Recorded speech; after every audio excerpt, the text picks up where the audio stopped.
Welcome back, friends, to the podcast, The Patient's Voice. Does it matter?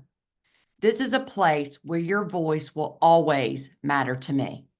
Healthcare is complicated, so I wanted to create a safe space where we will discuss tips, hot topics, provide resources, have guest speakers who are experts in the healthcare industry or real patients sharing their patient experiences in hopes to help you navigate any healthcare setting. I want to focus on you, the patient, and discuss issues that matter to you in an open and transparent way. I'm your host, Krista Hughes, the founder and CEO of Hughes Advocacy, in which I'm a board-certified patient advocate. I have a passion for patients. Let's be the change together. In this episode, we're going to explore key tools for planning important healthcare decisions.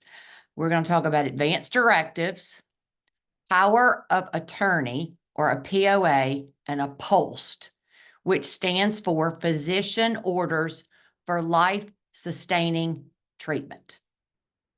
Now, the importance of these tools, they ensure that your healthcare preferences are honored even when you're unable to communicate them.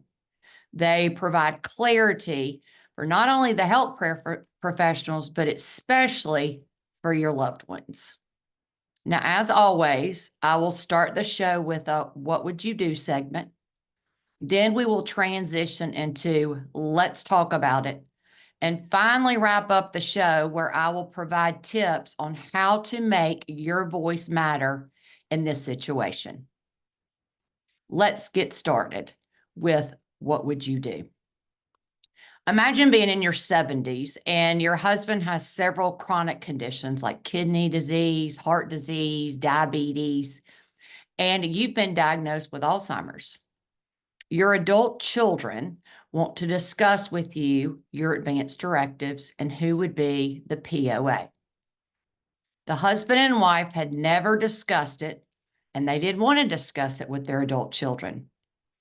What made this situation so unique is that if the husband got sick before the wife would not have been able to make informed decisions based on her husband's wishes due to the fact that they had Alzheimer's. So what would you do? Now let's talk about it. What is an advance directive? It's a legal document where a person outlines their wishes for end-of-life medical care in case they become incapacitated. Now, there's two types of advance directives. You might hear them just called advance directives, or some of them refer to it as your living will. This document outlines the types of medical treatments and life-sustaining measures a patient wants or does not want, such as like CPR, ventilation, tube feeding, or dialysis. It applies when the patient is terminally ill or permanently unconscious and can no longer express their wishes. And the second type of an advance directive is a durable power of attorney, or your healthcare proxy, or a POA. And this form allows a patient to designate a trusted person, which is also called a proxy, to make healthcare decisions on their behalf if they're unable to do so. The proxy's role becomes active when the patient is deemed incapable of making informed medical decisions. And I'm going to discuss POAs at length in a minute. So what are some key features of an advance directive? Well, one, it gives you flexibility. You're able to give your specific wishes for certain situations like end-of-life care. Are you a DNR? Do you want to be intubated, etc.? But you still want to receive other treatments if they're needed. It also gives you independence. Advance directives give individuals control over their health care, ensuring that your preferences are what are honored. And the last thing it does, a key takeaway, is family guidance. and I see this so much, it helps prevent confusion or disagreements among family members during these difficult times. It can also reduce stress for your loved ones. I have seen this so many times with clients in which a advanced directive was not in place. It caused tensions and fights with the adult children. Another example is the parent, the mother, verbally expressed her wishes verbally to her son that she wanted her priest to come meet with her as she was nearing her end of life. The son did not agree with his mom's decision to have her priest come. And since it was not in writing, it was just verbal, he denied her last wish before she died. Now, there are some limitations of an advanced directives, and it only applies if you are incapacitated, and it may not cover every medical scenario. And please note that you can update and change your advanced directives and your POA at any time. I tell all of my clients, no matter what your age, to have your advanced directives in place. A medical crisis can happen to anyone at any time. For instance, a car wreck. I personally have my advanced directives in place, and as of now, they keep growing. They are at 4 pages long. And some of the things that I've listed in my advanced directives are things like any decision about my care should be based on the quality of life it is likely to preserve. I would not want my life extended if I could not understand what was going on around me or recognize and interact with the people I love. Another example I have in mind is I have no objection to the temporary use of a respirator or ventilator to keep me alive until I resume breathing on my own. If I get a VAP, which is a ventilator-associated pneumonia, and I'm not improving or it turns into sepsis, take me off and make me comfortable. Another one I have in my advanced directives, I would prefer to die at home with hospice services and have support from caregivers. And the last one, I'll give an example that I have in mind. I want a second opinion for my family to make an informed medical decision, as I do not trust the healthcare system. Now, like I said, those are mine. I keep adding them, and how I keep adding them is as an advocate. I watch some of the horrors that people go through, and that is how I keep adding to my advanced directives. Anytime I see something or I hear something and I think I don't want to have my life in that way, I add it to my advanced directives.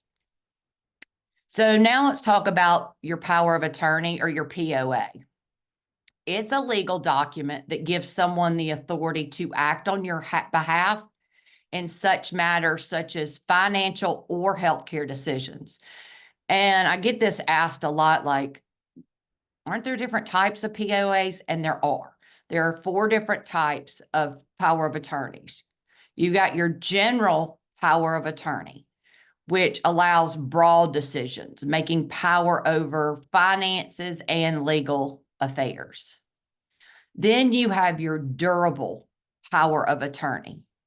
It remains in effect if you become incapacitated, which typically includes healthcare decisions. Third, there's a limited or special power of attorney, and it grants an attorney for a specific situation or time period, like selling property while you're abroad. And the last one is your healthcare power of attorney, which we're talking about today. And it fully focuses on making your major medical decisions.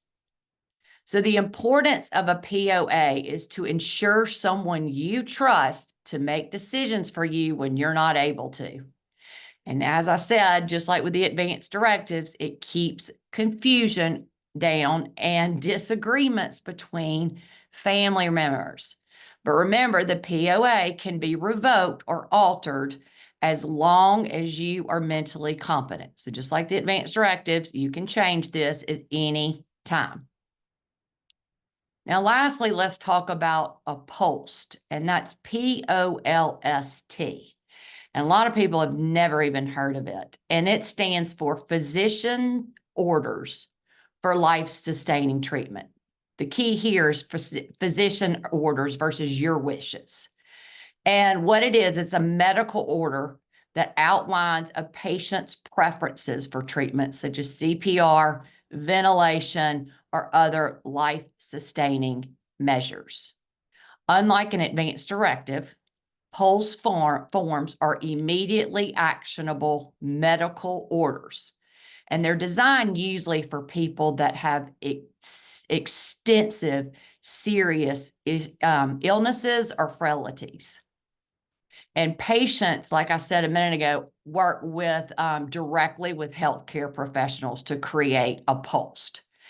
And this can be tailored to your specific medical condition and your treatment preferences, just like an advance directive.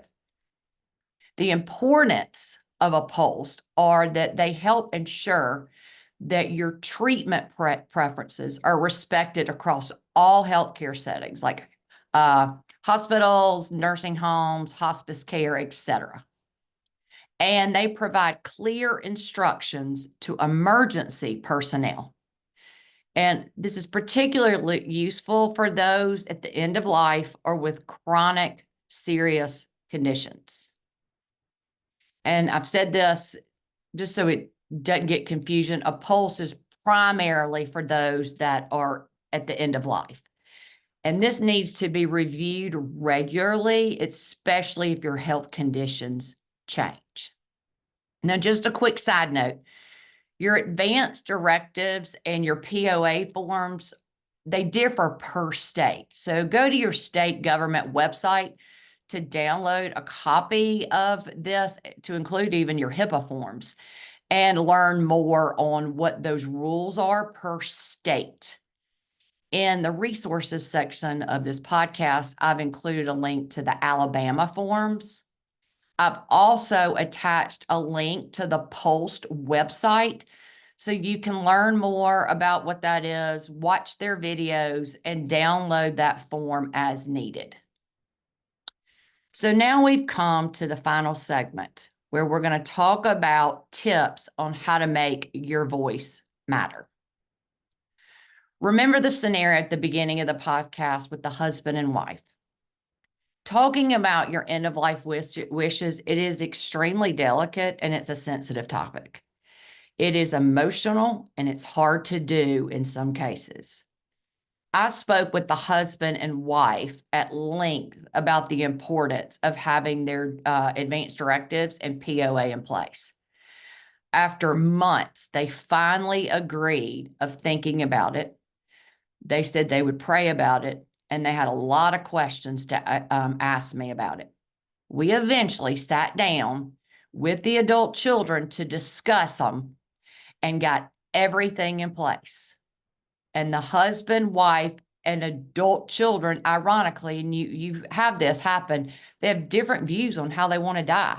My mom has something totally different from me and my dad. And it's just, that's why it needs to be your preferences, because you don't want, if someone's wishes are totally different of yours, you don't want them to enforce their wishes into your wishes. So that's why this is very critical to sit down and talk about it. Plus, as we were all sitting around talking about it, they got to learn what was important to each other and how they wanted to pass away respectively. The adult children were so glad that I encouraged this, because when the husband started to deteriorate, the wife, who had Alzheimer's, she didn't know what to do. And by having this in place, it made so much things easier on the adult children, as they knew exactly their father's wishes and they didn't have to make any difficult decisions. If you do not have this in place, in some situations, and this is important, if you do not have this in place in some situations, in some states, the state or the healthcare system makes the decisions on your behalf. So please have the conversation and get this in place. It does not matter your age. We all need one. So in summary, advanced directives, POAs, and POLST are essential tools for ensuring that medical decisions align with your wishes. By planning ahead, individuals can maintain control over your healthcare decisions.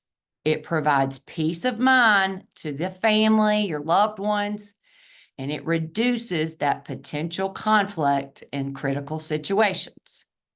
And lastly, everyone should consider discussing these tools with their loved ones and your healthcare providers to ensure that your preferences are documented and respected.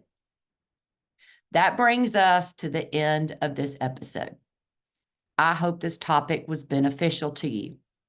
As always, thanks for listening. And until next time, take care of yourselves and each other. And make sure you check out the resources in the show notes. If you enjoyed the show, please follow, rate, and review me on Apple Podcast, Spotify, Google Podcast. Also, please reach out to me if you or your loved one needs private help in navigating the complex healthcare system. Until then, this is Krista Hughes. And don't forget, I have a passion for patients. Let's be the change together.